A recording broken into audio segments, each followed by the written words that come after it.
Welcome to The Way Left. I'm your host, Brian Vitello. This episode is Science, Climate, Religion. Are we stupid? So we're going to kind of combine what the Department of Energy is doing currently under the Orange Ash Cloud administration and what they're doing with the EPA and what they're doing with the Department of Energy. We've kind of talked about this in previous podcasts. We're also going to talk about climate and climate change. Again, if you don't believe it in some form is real, that it is happening, that burning fossil fuels, throwing chemicals into our waters, running gas engines across the ocean don't cause effects that are going to affect life on this planet, then again, I say you're fucking stupid. That being said, I've been fucking stupid about stuff and I can learn my way out of it because I can read, I can learn, I can listen. We'll move into religion, and I'm just going to have a short talk about that, and I'll get to that when we come up next. Let's start with a climate study by an oil and gas company. Actually, I'm going to start from the beginning. We're going to go to ExxonMobil, but let's start with Tesla. The EPA basically wants to get rid of, this is the Environmental Protection Agency, created by a Republican named Richard Nixon in the early 70s, late 60s, early 70s, to protect Clean Water Act. So Clean Water Acts get lead out of our houses, the poison that's in there, deal with the environment and mitigate what we're doing to the planet. Again, are we going to completely get rid of oil and gas? No. But do we have solutions? Should we put money and resources into solutions to keep clean water, to keep clean air, to have healthy food, to create health security, not only for people in America, but for all Earthens? Yes. If you disagree with that, that's fine. You probably don't take vaccines. You probably believe that the orange ash clown is the leader of the free world. I would argue that point. But Tesla, from a guy that I think is super intelligent about a lot of things and not so intelligent on the other, the authoritarian fascist narcissist Elon Musk. Now, Tesla came out after the EPA did this and said, we're going to get rid of standards, and they come up with the endangerment finding. And the vehicle emission standards which flow from it have provided a stable regulatory platform for companies like Tesla to invest in product development and production on clean energy. Now, is it completely clean? No. But is it dumping toxic gases into our air? International jurisdictions explicitly adopt by reference and benchmark their own vehicle greenhouse gas reduction efforts against the U.S. vehicle emission standards. So if we get rid of them, nobody else is going to do it. So it tumbles. Reversing the endangerment finding would also deprive consumers of choice and extensive economic benefits. So they're not even talking about getting rid of the federal tax credit for EVs or for solar. What they're talking about is the EPA wants to get rid of standards for the air you breathe and the water you drink at a minimum, have negative effects on human health, and further impact the integrated North American automotive sector. EPA's alternative science-based rationale, which means conspiracy theories and non-funded science that basically deny climate change is happening at all. So again, I'll point out, if you don't believe in climate change, please just have a party at your house and go out in your garage, turn on your car and hang out and see how fucking sick you get. And do you think that stuff just dissipates? It goes away. Maybe it goes into heaven and God cleans it. Probably not. EPA's alternative science-based rationale for repealing the endangerment finding does not provide a sound basis for the proposal. Science. And that's coming from Elon Musk, who's done a lot to tear down this country since Orange Ash Clown Trump has become president. Getting rid of USAID, which we'll speak about, starving out people around the world, losing soft power, making racist jokes on X, calling the left murderers. But Tesla as an organization is saying, what the fuck? Great. So now let's move on to ExxonMobil. So ExxonMobil is basically the original Standard Oil, which is one of the original oligarchs. And Standard Oil became Exxon, became Mobil. They merged, shouldn't have been allowed to merge, but they merged. They're one of the biggest, if not the biggest, oil and energy giant in the world. In the 70s, they started projecting the impact because they saw a change in the climate and what they were dumping into the atmosphere. So they did a study from the early 1900s, late 1800s, which would be your industrial revolution up until current, and projected what would happen as they dump this toxic gas into our atmosphere by burning things. I think we all know it's entropy. when you burn something, that energy goes somewhere. Those gases go somewhere. They go into an atmosphere. And again, I guess for those that don't believe in it, I guess Zeus is up there cleaning it. And everything's going to be fine. And the earth isn't going to get warmer. And the oceans aren't going to go up. And we're not going to have massive droughts. They basically came out and said, hey, these forecasts are in line with what climate scientists say. It shows, as you'll see, and if you're not watching on audio, we're showing a graph from the temperature in Celsius that's going to go up by 2100, up over 3 degrees Celsius. So I don't have my Celsius to Fahrenheit right now, but let's say that's 6 to 8 degrees Fahrenheit.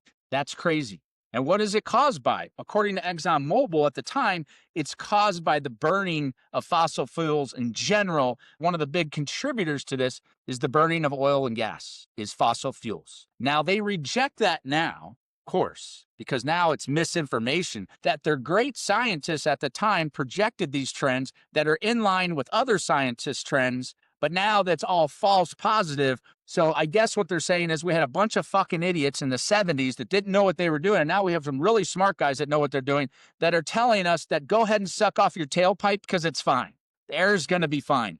The water is going to be fine when we dump our chemicals in. The water table is going to be fine when we frack. And I want to point something out. We still need oil and gas. But the way we're going about it, eliminating the EPA essentially, or any rules around the EPA and emissions, eliminating reports that actually document global warming, climate change, impacts on humanity, impacts on the air, no dice. So they want to tell us they're idiots. Now they're not idiots. Everything's fine. I think that's just a profit motive. So we're going to move on from those fun topics. Tesla saying, hey, we need EPA standards. Even Elon Musk knows we need EPA standards, not only for success for our company, but for the success of our world. We have a lot of existential crises. Climate change being one of the big ones.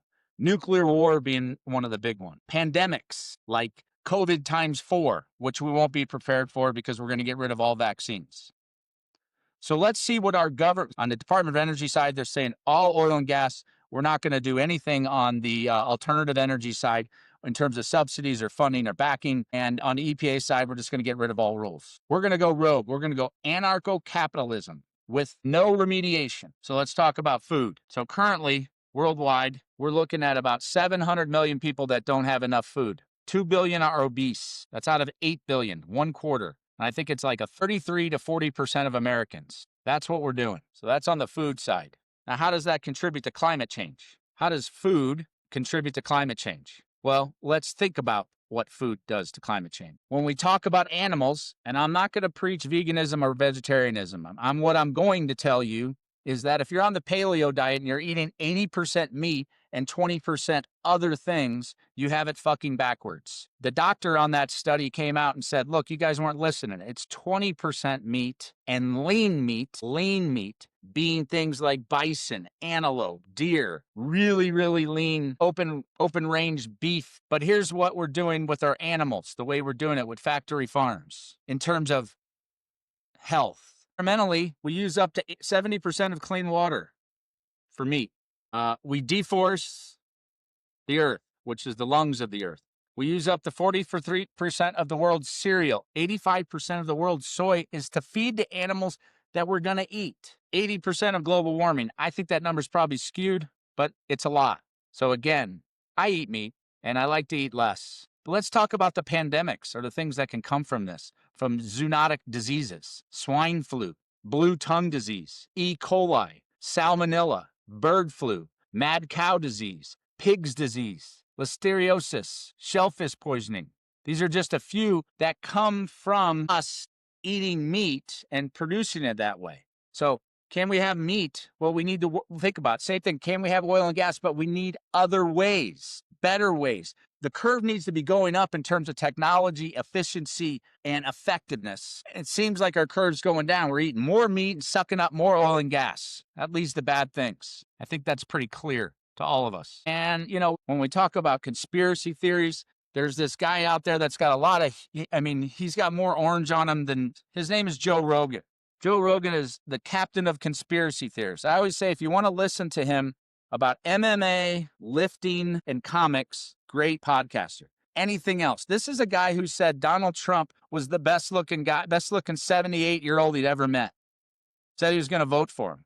And then after he votes for him, he says, I didn't vote for this. You fucking did. And you knew it. So that being said, Joe Rogan is a conspiracy theorist when it comes to vaccines. He's a big conspiracy theorist when it comes to, he puts on conspiracy theorists when it comes to the Holocaust. And he's a conspiracy theorist about climate change. So Joe Rogan gets on there and says, podcast suggests that Earth might actually be cooling. So in fact, even if you don't believe in climate change, do you really believe it's getting cooler? You really believe that? I mean, if you just go to a glacier here in Colorado, it's not a glacier anymore. It's just a snowbank. He said, essentially, they found that we're in a cooling period.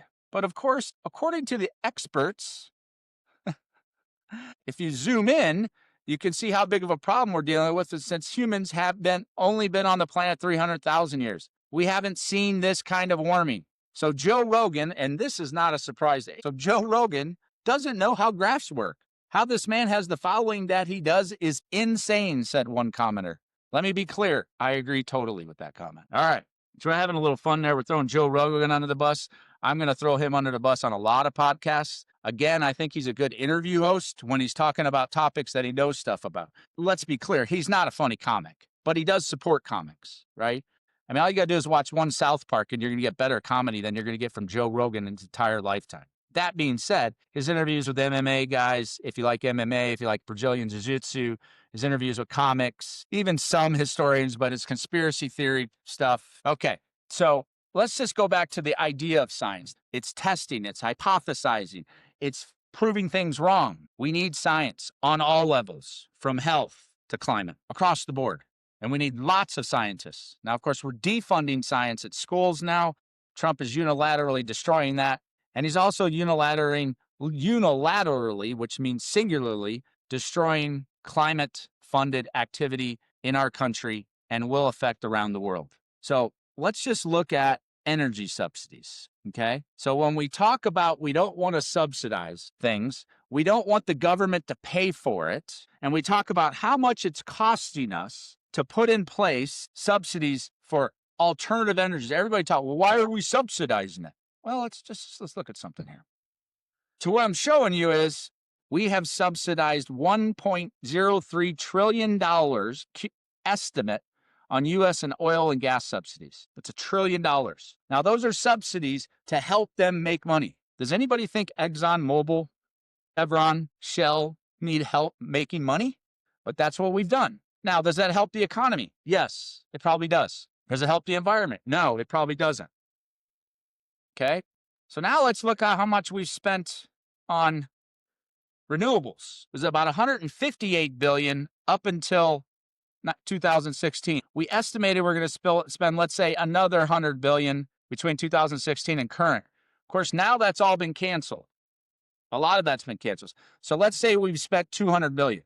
So we spent 5 more times on oil and gas, but we're all bitching about, not we're all, those on the far right are bitching about the subsidies that were given to alternative energies other than oil and gas. Some of those being clean energies, solar, wind, hydro, geothermal, batteries. But we want to complain about that side. How about this? How about we cut off the subsidies for oil and gas and give $800 billion to make it even, Stephen, for solar, for alternative energies? Wonder where it would go. Huh. It's interesting, isn't it, when you think about it? And these are all estimates, but close to fact. So anybody who wants to argue that we've overspent on alternative energies is full of shit. They may not be full of shit. They may very well be right. We've spent too much in subsidies. Maybe there is a different way. But if that's the case, how do we get our $800 billion back? That $800 billion could come back in and we could afford health care. But no, we need oil and gas. We need those companies to survive. Lots of jobs. I agree.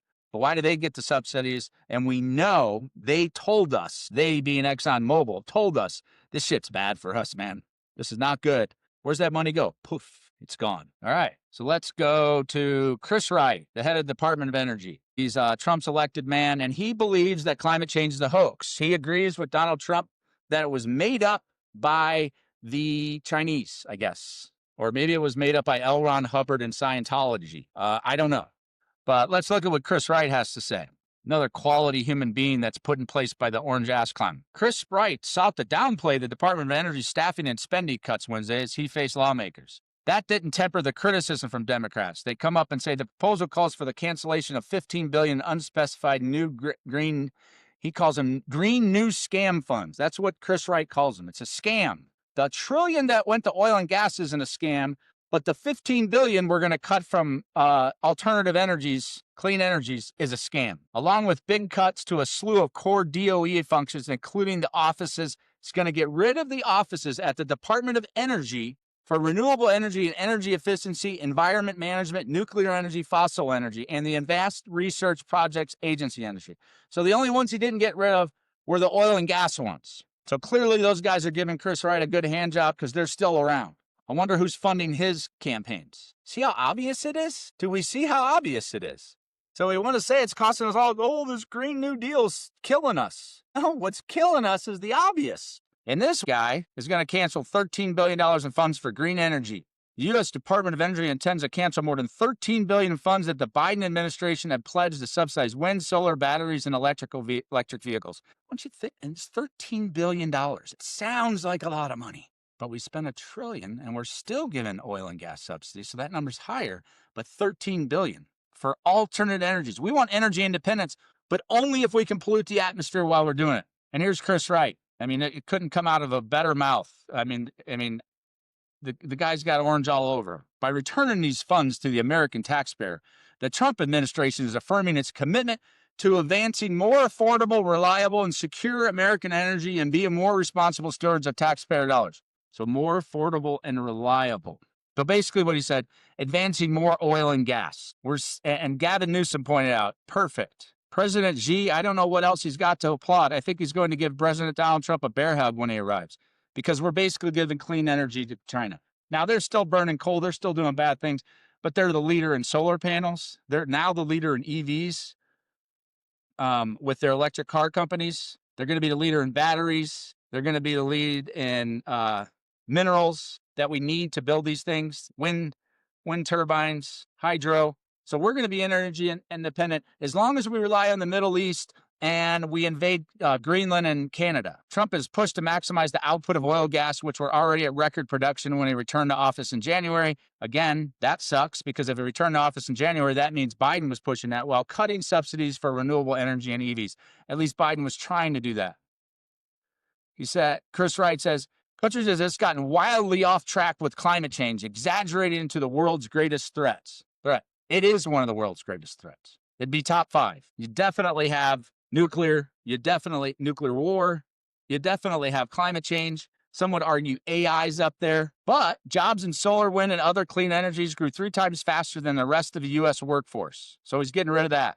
They have no plans to sign the UN climate talks in Brazil. But Wright said he enjoys talking about energy and climate with people who see things differently than him, so nothing is impossible when it comes to his participation in Brazil. But the only people he talks to are oil and gas people. So, I mean, that's like me staring in the mirror, talking to myself about things I agree with. Shake your head, because it's true. Okay, I think maybe we've gone down that road. I could go over other things that they're canceling. We'll do deeper dives on an actual science other than climate science. But let's just remember, most scientists are in agreement. Most, when I say 99.9%, the other 0.1% work for Chris Wright, the orange ass clown, and oil and gas companies, understand that we've got to mitigate the risks of climate change. That doesn't mean you just drop oil and gas. We can't do that. We need infrastructure. We need broadband across the United States. We need better power from nuclear. We need solar on every fucking house. We need clean water. We still need fluoride in the water. Thank you very much, RFK Jr., taking that out. We need better food, better ways of making food, cleaner food, less water use. We're not even talking about the water we're using. Okay, so we're going to move on to one of my favorite topics when it comes to conspiracy theories. So I am a pluralist and a secularist, which means I believe in liberalism and I believe in freedom of religion and I believe you can believe whatever you want to believe. I will have comments about taxes and churches and their influence, but what we're going to talk about here is conspiracy theories, okay? And how we come to believe them and how it affects our politics in our country. So I always ask people when they say they're a specific religion. Now in America, there's really only one accepted religion, that's being a Christian of some form. When I say accepted, by the far right, even further than MAGA, Christian evangelicals. So let's look at one of the religions. And I don't think people know this. Now, South Park does great episodes on this. I'm telling you, South Park they're 1,000 times better than anything I could do, and they explain this in detail. But let's just show people. So for those that are Mormons, I wonder if they know this story. Now, they should see the Book of Mormon by South Park, which is actually true, and they should see the episode about cults. So I like to call them more cults. Religion is faith. So I can have faith in anything. So according to Mormonism, there are no publicly available gold plates themselves. According to Joseph Smith, the founder of the Church of Jesus Christ of Latter-day Saints, LDS, which is Mormonism, the gold plates were shown to him by an angel called Moroni. I think we fucked up here. It was Moron in 1823 and contained the record of ancient prophets on the American continent. Smith claimed to have translated the plates into what was now the Book of Mormon, first published in 1830. So nobody else saw the gold plates. The gold plates disappeared. We're going to believe this guy, and all's going to be good. The plates themselves are not available. Smith said he returned them to the angel after translation. So maybe he should have called it the Church of Jesus Christ of Latter-day Saints, and the acronym should have been LSD. I don't think it was around back then, but sure sounds like he was tripping. And now we have people that follow this religiously, indoctrinated. And again, this isn't a knock over them believing it. This is a knock on them saying that if you don't believe it, you're a fool. You're not going to heaven. Conspiracy. How much science is related to that? The gold plates disappeared with an angel. So scientifically, how does that work? How do they disappear? Do they go into ether? I wonder. Well, let's move on. Let's go to Islam, Muslims. And there's going to be a synchronicity between these. It's going to be one guy, of course, has to be a dude. They probably have to be somewhat white. They couldn't be African or Asian. They couldn't be Native American. Muhammad's first encounter with the angel Gabriel is considered the beginning of this prophetic mission in Islam. This event is known as the first revelation that took place around 610 CE in the cave of Hira near Mecca. So Muhammad's by himself. He's meditating. He's fasting. He meets the angel. Nobody else does. Nobody can confirm it. And bam, we have Islam. Interesting. I find that interesting. Okay. So now let's go to another fun one. This is my best one. And I actually ask everybody that comes to my door and wants to talk to me about Jesus. And I say, I don't believe in God. And of course, they're shocked. And I ask them who wrote about Jesus while he was alive. So let's think about this for a second. I have read the Bible, or enough of the Bible to know that it's a shitty book. It does have some good insights on how to treat people and some good insights on how not to treat people. Just as I've read reduced versions of the Quran, and I've read the Book of Mormon, which is a fantastic sci-fi book. It is quacky. A little bit of Dianetics by L. Ron Hubbard. So I've done my intrigue stuff on Buddha, stuff on others. I'm not saying I'm a religious expert. I'm saying I've dug into it and said, hey, where does this come from? What does it say? So the one question I always ask is, who wrote about Jesus while he was alive? And the answer is nobody. So this guy, the Son of God, had a baby from immaculate conception, was married to a guy named Joe. So think about if you're Joe. I haven't had sex with my wife because she's a virgin. A bunch of wise guys, the wise men, 3 to 12 of them, show up from King Herod, who didn't write about Jesus either, and the wise men didn't write about Jesus, come to the house, and she has the Son of God. Now, if I'm Joe, I'm like, the fuck? Must be one of theirs. I didn't get any. And guess who didn't write about it? Joe. Now, we could say they're all illiterate, but they suddenly got literate right after his passing. Does that seem weird? Is that irony or is that coincidence? Now, those who believe in the religion say it's just coincidence. It's coincidence between Muhammad, between Joseph Smith, between Jesus. It's just coincidence that it was one singular event that nobody recognized. And of course, we all have to believe it. And we have to live by it.